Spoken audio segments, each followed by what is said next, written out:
Sir आज हम अहमद फराज साहब को याद कर रहे हैं और आप दोनों का उनसे बहुत करीबी ताल्लुक रहा और आपकी तो मुसलसल मुलाकातें भी रहीं, तो क्या कहेंगे? अब कहना तो बहुत कुछ है, लेकिन ये है कि कुछ हाफजा भी ऐसा ही हो गया हुआ है अब। तो बात ये है कि अहमद फराज का तो मैं पहले दिन से मद्दाह रहा हूँ, उनकी शायरी का और उनकी शख्सियत का, और फिर इस मद्दाही में और ज़्यादा इजाफा हुआ जब उनके साथ मिलना जुलना हुआ। फिर उनके साथ सफ़र किए बहुत सारे, और अंदरून मुल्क भी बैरून मुल्क भी। उनकी शायरी के अलावा उनकी जो शख्सियत है वो भी बहुत ज़्यादा जाजिब थी, बहुत कमाल की शख्सियत थी। हंसमुख थे और मैंने उनको कभी किसी वक्त परेशान नहीं देखा। कोई बड़े से बड़ा बुहरान भी हो, उसमें से भी कोई ऐसा नुक्ता निकाल लेते थे जो आपको इत्मीनान दिला देता था। और जहाँ तक उनकी शायरी का ताल्लुक है, ये बात कहना बिल्कुल गलत है कि वो सिर्फ रोमांटिक पोइट थे। वो सिर्फ रोमांटिक बिल्कुल नहीं थे। अगर निरे रोमांटिक होते तो फिर ज़िया-उल हक के दौर में उनको वो प्रॉब्लम ना होते। हाँ, उन्होंने वही मुहाजरा का भी सब जिक्र करते हैं। मुशायरों में मैंने देखा है कि जब कभी वो मुहासरा सुनाते थे तो पूरी पब्लिक अगला मिसरा बोल देती। याद था लोगों को वो सारे का सारा। और फिर खरे आदमी, बिल्कुल उन्होंने ये नहीं देखना कि उनका मुखातिब कौन है, जो उनके दिल में है उन्होंने वही बात कह दी।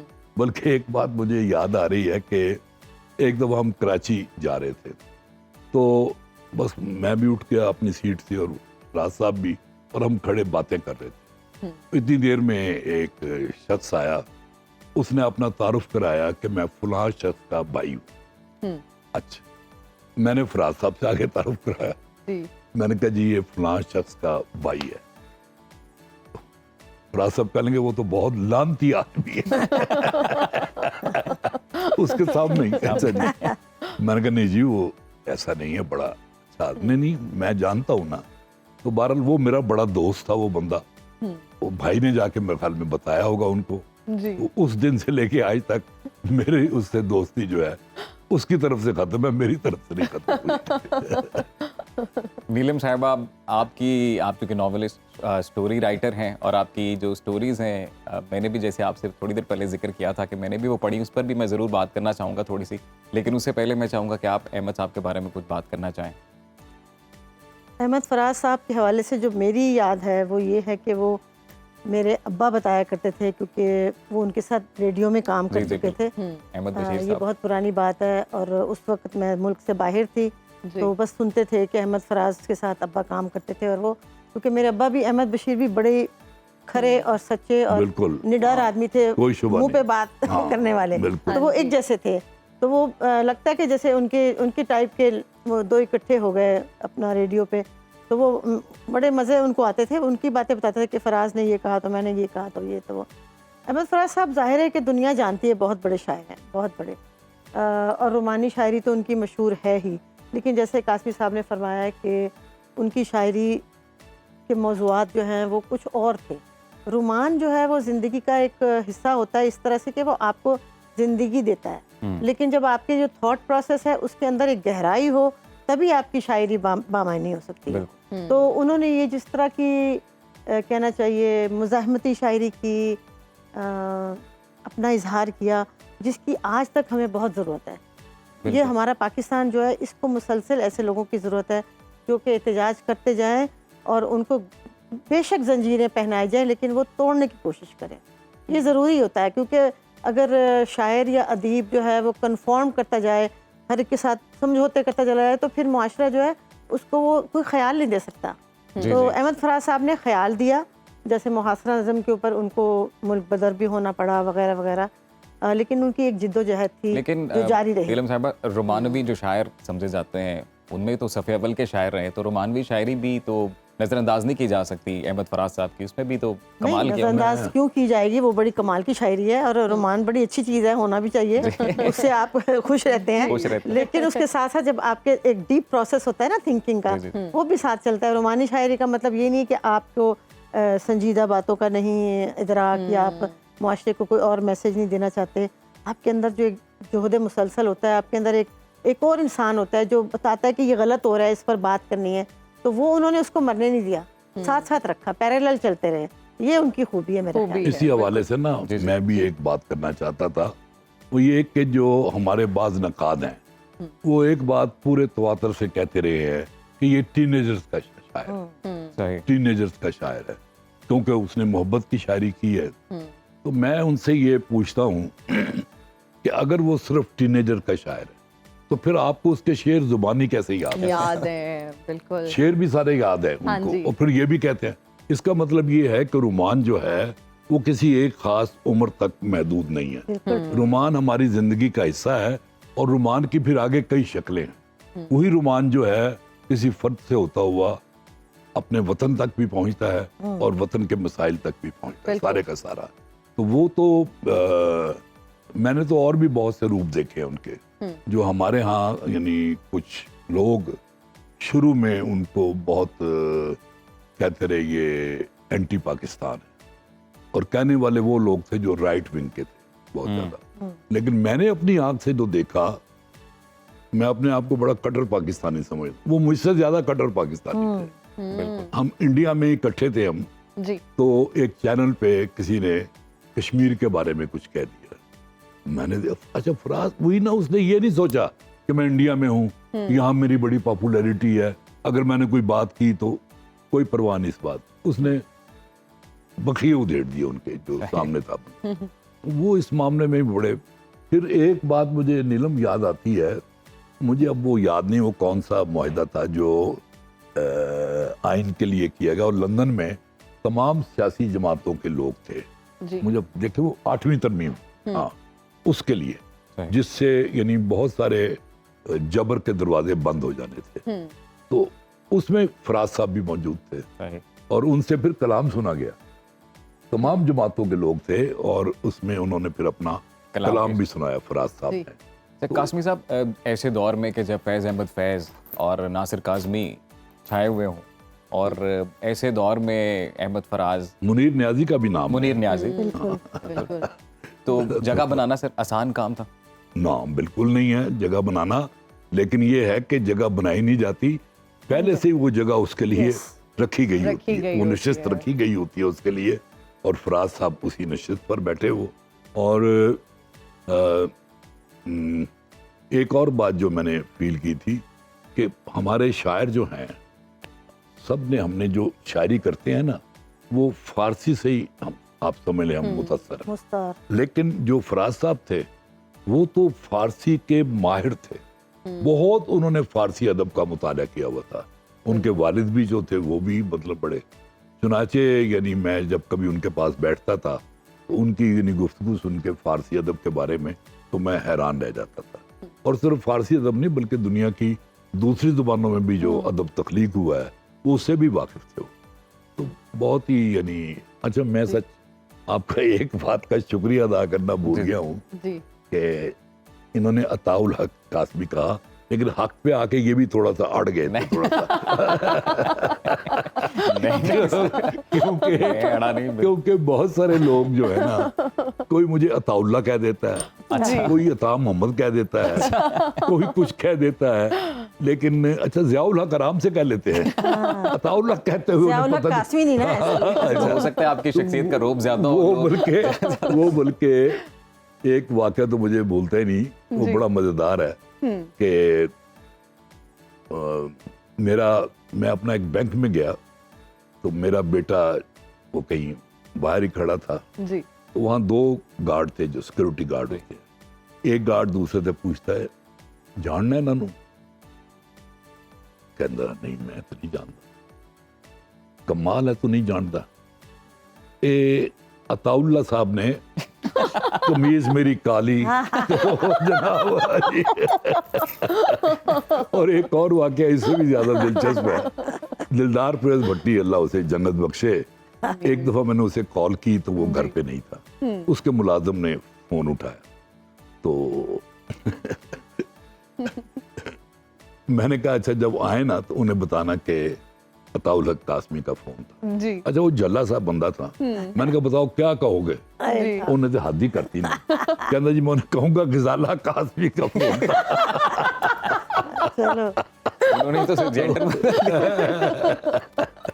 तो बहरहाल ये कासमी साहब, अब चूंकि हम रोमानवियत की बात करते हैं, मोहब्बत की बात करते हैं, तो इश्क से मुतल्लिक मोहब्बत की मेरी बात ना किया करें, मोहब्बत किया भी करें। नहीं, मैं यही बात करने वाला था। मैंने अहमद फराज साहब का एक इंटरव्यू देखा, पुराना इंटरव्यू यूट्यूब पे था, और होस्ट ने उनसे यही सवाल किया कि आपकी जो शायरी है उसमें रोमानवियत बहुत ज़्यादा झलकती है, तो इश्क करके ही यकीनन आप शायर बने होंगे जब आपने, तो इश्क के बारे में कुछ बताएं। तो उन्होंने कहा जी इश्क के बारे में बात नहीं की जाती, इश्क सिर्फ किया जाता है। तो कासमी साहब, आपने भी इश्क किया सर? क्यों नहीं किया जी, ये कोई पूछने वाली बात है। लेकिन उसकी तफसील ना पूछें बस। नीलम साहिबा, अहमद फराज साहब की अगर बात करें तो उनकी शायरी पर फैज अहमद फैज का कितना असर है? ये इतने बड़े बड़े लोग हैं कि इन पर मेरा ख्याल असर नहीं होता, ये खुद असर क्रिएट करते हैं लोगों के लिए। मेरा ख्याल है ये लोग अपनी अपनी राह खुद मुतय्यन कर लेते हैं, और इनकी अपनी ज़ात और पर्सनैलिटीज़ इतनी स्ट्रॉन्ग होती हैं, और आइडियोलॉजीज़ के हो सकता है कि एक दूसरे पर थोड़ा सा अक्स पड़े, लेकिन ये एक दूसरे की जगह नहीं लेते। जैसे फैज़ साहब की अपनी जगह है, अपना कलाम है, फराज साहब अपनी जगह मुस्तहकम है, अल्लामा इकबाल अपनी जगह हैं, तो गालिब अपनी जगह, तो मेरा ख्याल है ये एक दूसरे की जगह नहीं लेते बिल्कुल, हैं। हर फूल की अपनी महक होती है। नहीं, और ये अच्छी बात है, ऐसे ही होना चाहिए, इनफरादियत कायम रहती है। बेशक। वो के वो भी फैज़ साहब भी रोमानवी भी करते थे, और मुल्क की मोहब्बत की भी बात करते थे, तो इसी तरह फराज भी करते थे, और करनी भी चाहिए। हर एक को मोहब्बत होती है अपने मुल्क से, और हमारे मुल्क में जितने मसाइल हैं और जितनी चीज़ें सुलग रही हैं, तो शायर उनसे बेनियाज तो रह नहीं सकता, लिखने वाला भी, नॉट ओनली शायर, अदीब भी नहीं रह सकता, उसको भी सुइयाँ चुभती हैं। तो हर इंसान अपने हिस्से की शम्मा जलाता रहता है। तो नीलम साहब, कासमी साहब, आप दोनों से मेरा ये सवाल कि शायर होने के लिए या अच्छा शायर बनने के लिए मोहब्बत एक्सपीरियंस करना, और दूसरी जानिब के शख्सियत में वो हसासियत होना और उस तरह से बेबाक होना, तो ये जुज़्व जो है, ये जो अनासिर हैं, ये ज़रूरी हैं? ये तो हर इंसान के लिए ज़रूरी है, सिर्फ शायर अदीब के लिए तो नहीं। जब ज़िंदगी आपने गुजारनी है, ज़िंदगी एक फ्लैट बोर्ड की तरह तो नहीं होती कि बस लिखते चले जाओ तख्ती और ज़िंदगी गुजर गई, नहीं। अप्स एंड डाउन आते हैं, कहीं दुश्वार रास्ते, कहीं खुशगवार रास्ते, आपको ज़िंदगी से गुजरना होता है। तो ये ज़िंदगी के तजुर्बे हैं, इनको हंस को कबूल कीजिए, बस इसमें से गुजरना ही तो ज़िंदगी है। लेकिन ये नहीं होता कि सिर्फ शायर लोग ही रोमांटिक होते हैं, शायर लोग ही एहसास, बहुत दुनिया में ऐसे लोग हैं। ज़िंदगी में जितने फूल आपके आगे चुनते चले जाएं, आगे चलते चले जाएं, और यही चीज़ें आपकी ज़िंदगी को खुशगवार बनाती हैं। और मोहब्बत जो है ना, ये एक वसी और इस दुनिया है। ये मोहब्बत कोई महदूद चीज़ नहीं है। सिर्फ महबूब से मोहब्बत नहीं होती, बल्कि जो भी आपका महबूब है, बच्चे भी हैं आपके, आपका मुल्क भी है, सब कुछ है, बहुत उन सब से मोहब्बत जो है वो मोहब्बत के ये जुज़्व हैं सारे के सारे। और मेरा नहीं ख्याल कि दुनिया में कोई शख्स भी ऐसा हो जिसे कभी ना कभी मोहब्बत का आर्जा लायक ना हुआ हो। और बड़े बड़े संजीदा लोगों को मैंने देखा है, बड़े मुतदय्यन लफ्ज होता है, मुतदय्यन किस्म के भी, वो भी बड़ा जब मुश्किल लफ्ज है। तो और सर, ये ज़रूरी है कि मोहब्बत भी उसी को समझा जाए कि जो लाहासिल रहे? नहीं, ऐसी बात तो नहीं है, लाहासिल वाली तो कोई बात नहीं है। और ये सवाल आपको मुझसे नहीं पूछना चाहिए।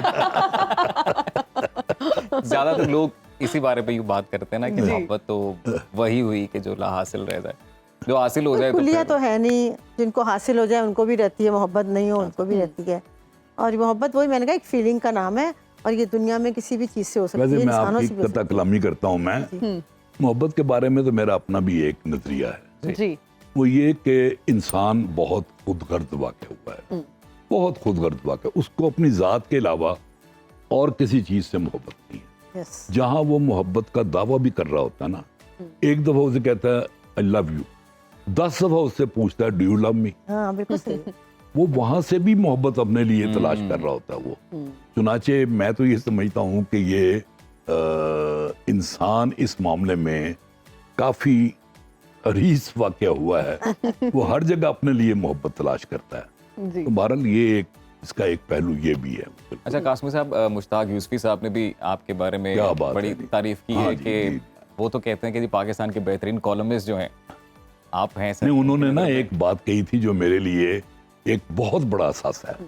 नीलम, एक दफ़ा मैं कराची गया तो जाहिर है उनकी खिदमत तो मुझे हाजिर होना ही होता था। वो जी। हमारे मुर्शद हैं वो जी। मिज़ा निगारों के। तो मैंने उन्हें ये कहा, मैंने कहा यूसुफ साहब एक बात बताएं कि कई दफ़ा मुझे ऐसे होता है जैसे अल्लाह ताला ने मुझसे लिखने की सलाहियत छीन ली है। बैठा रहता हूँ, सोचता रहता हूँ, लिखा नहीं जाता। यस। तो जब ऐसी कैफियत हो तो इंसान को क्या करना चाहिए? उन्होंने कहा मैं आपको बताता हूँ क्या करना चाहिए। ऊँट के अंदर गए और एक इतनी मोटी किताब उठा के ले आए। उसमें जगह जगह निशान लगे हुए थे, दायरे लगे हुए थे मुख्तलिफ जगहों पे।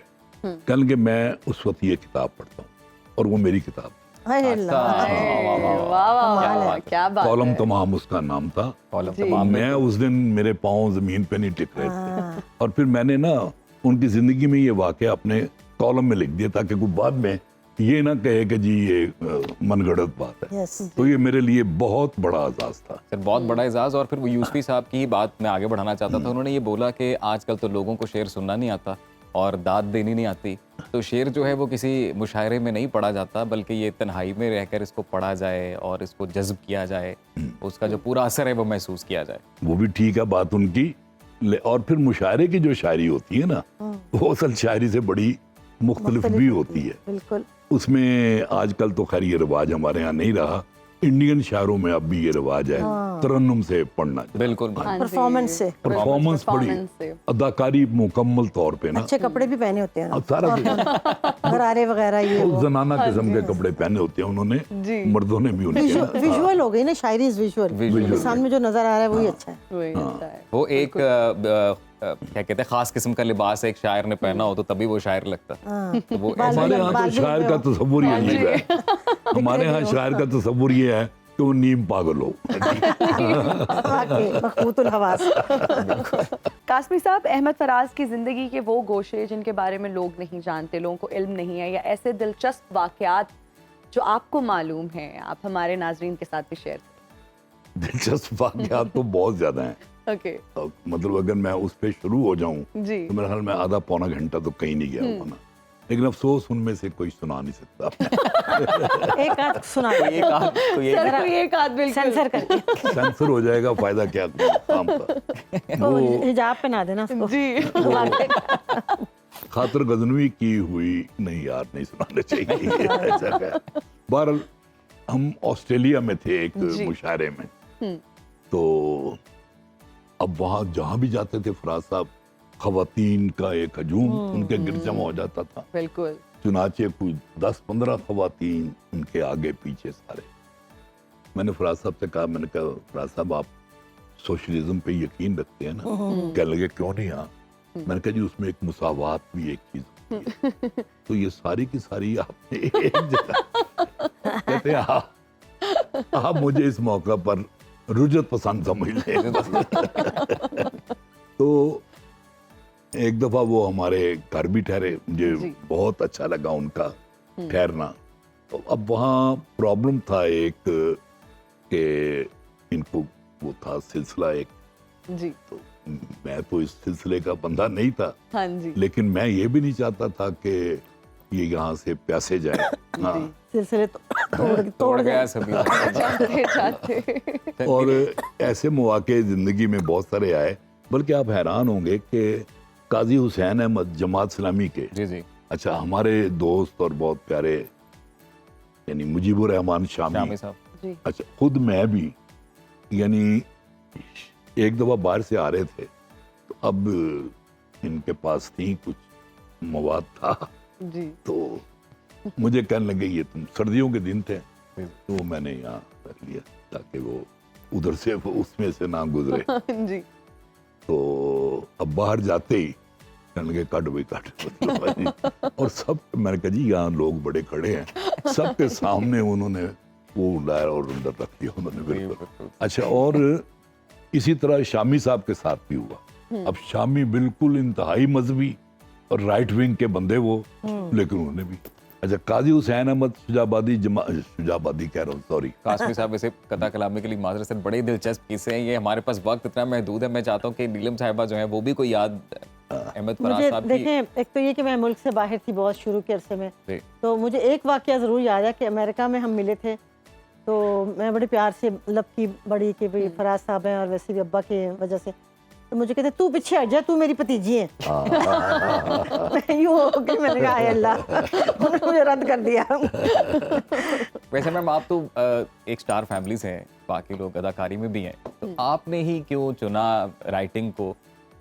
राइटिंग ने मुझे चुना, मेरा ख्याल है। वाह। मैंने बहुत अच्छी। सच बताऊं कि हमारी फैमिली में कोई ऐसा नहीं होता कि कोई बैठ के बताया जाए कि तुमने ये करना है, तुमने वो करना है, तुमने राइटर बनना है। नो, किसी ने कुछ नहीं कहा, सब अपने अपने ये खुद पौधे तो खुद मैम खुद कभी उगते हैं। एक्टिंग करने के बारे में आपने सोचा? यार अब मैंने क्या बन लेना, नानी अम्मा बन के क्या मुझे क्या मिल जाना है, बथेरी नानियां रुल रही हैं टीवी पे। जी। जब वक्त था तो बस नहीं, कोई इतना नहीं है मुझे। तो कभी बहनों ने आपको नहीं कन्विंस किया? बुशरा नहीं, वो अंसारी क्यों साहब करेंगी ने? वजह, वो अच्छा भला काम करेंगे।